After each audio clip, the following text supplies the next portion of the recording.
أعوذ بالله من الشيطان الرجيم بسم الله الرحمن الرحيم Assalamu alaikum wa rahmatullahi wa barakatuh. I welcome you all, my indefatigable JSS1 students, to another English Studies class from CTY Model College, Ibadan. I am Hassana Sulaiman. Our topic for today is on structure, and the topic is preposition. Everybody say it. Preposition. And the subtopic is preposition in phrases of time. In our previous lesson, we have learned what a preposition is. Before we continue today, who can remind us what a preposition is? Anybody? Yes, Abdurrahman? Okay, mashallah. A preposition are words used with nouns or noun phrases to show relationships between people or places or things, which means anytime you use a particular word showing relationship between a noun or a noun phrase, then you are referring to preposition. For example, the book is on the table. On in that sentence is a preposition. The students are playing under the Iroko tree. So the word under in that sentence is a preposition. Both on and under are both preposition trying to show relationship between the book in the first sentence and the table. And then the second one, under, is trying to show relationship between the students and the Iroko tree. MashaAllah. Now, our reference material for this lesson is Nursing for Junior Secondary Schools 1 by Ayobanjo et al., published by University Press PLC. Now, the first thing here says, we use the prepositions at, on, and in with phrases that say when an event or action will occur. Can we take that again? We use the prepositions at, on, and in with phrases that say when an event or action will occur. For example, we say Aisha is looking at the car. He sits on the chair. She is in the room.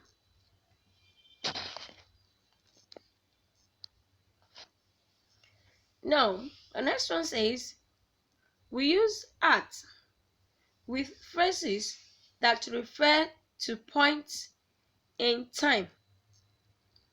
That is, at a particular point in time. For example, we can say at 10 o'clock. I'll be in the class at 10 o'clock. Or I'll be at home at 4:45. Or I'll be in the school at noon. So at noon, at midday, at midnight, at dawn, at daybreak, at bedtime, all are preposition has being used to show a particular point in time, that is a specific point in time. Then we use in and on with phrases that refer to exact period of time, that is the exact period of time. I'll be in school on Friday, or she'll be going on 3rd May, or on Salah Day. Can I as well say in May, in 2000, in summer, in the morning. She took her drug in the morning, in the afternoon, in the evening, in the night, or in the daytime. Note also the use of in phrases like in an hour's time, in a month time. So this is also correct. You can say Mr. Ajani will be here in an hour's time. We use during in phrases referring to longer periods of time. That is, whenever you use the preposition doing, you use it with phrases that are referring to longer periods of time. For example, during September. Remember, we are just in July. So you can say during September. September is still ahead. Or you can say during the holidays.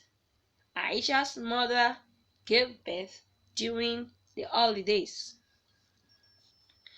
You can say during the term, or during the week, or during the month, or during the year, and many more.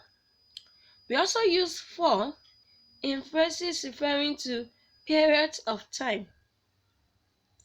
For example, you can say for a minute.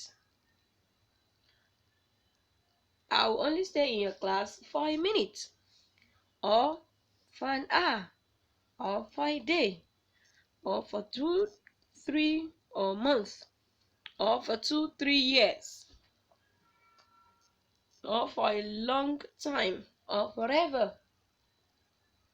However, note that there is no space between for and ever, so it should be written together.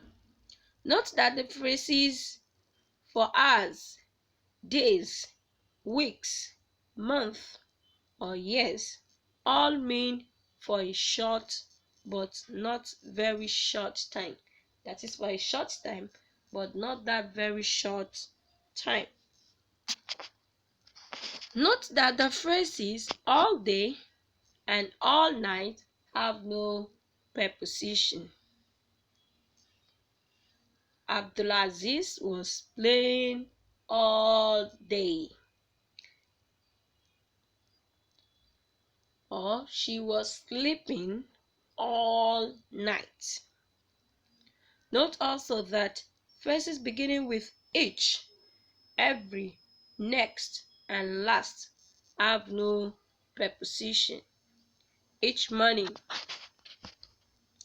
every 5 minutes. She drinks water every 5 minutes. Or you can say next year or last month, etc.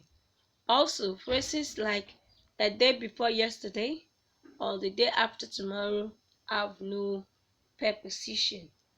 I will be visiting my mother the day after tomorrow. So all this doesn't have a preposition. Now let's move on to preposition used in duration. The first one we want to consider is while plus clause. That is, when we use while, you use it together with clause. Now let's consider this example A. I was walking home. It began to rain. In this example, we have two sentences, two independent sentences. However, we want to join these two sentences under A. We have just succeeded in joining them together in sentence B using while and clause. While I was walking home, it began to rain. The main clause or the independent clause in this sentence is it began to rain. And the subordinate or the dependent clause is I was walking home. So while I was walking home, that is the subordinate clause, and I was walking home is the clause we are talking about being used together with while. Another example says Abdullah was listening to the news. He fell asleep. These two sentences are independent sentences and they express a complete thought. However, we want to join these two sentences together with the use of while. We say, while Abdullah was listening to the news, he fell asleep. Number one is until plus phrase. Let's consider these two examples. Mr. Likali stayed here. He left on 3rd June. These two sentences under A are two independent sentences, and they both make a complete thought. However, in sentence B, we join these two sentences together and we have Mr. Likali stayed here until 3rd June. And who can tell me the phrase that we use with until? Yes, anybody? Mumina? Yes, mashallah. The phrase we use with until is 3rd June. Now, another example says, I was working. I stopped working at 5 o'clock. Once you join these two sentences together using until, it becomes I was working until 5 o'clock. And the phrase we use to join this together, and the phrase we use with until is what? 5 o'clock, mashallah. Note that there is no difference in the use or meaning of till and until. What this is trying to say is, anytime you use until, you can as well use till. So in these two examples, we can say Mr. Likali stayed here till 3rd June. Or we say I was working here till 5 o'clock. Until next time, that I'll still come your way on another English studies edition or English studies class. I say stay home and stay safe. Do ensure you copy the notes in your do ensure you copy this lesson in your notes and read very well. Until then, proceed to the school portal to attempt the assignments on this topic. Wassalamu alaikum wa rahmatullahi wa barakatuh.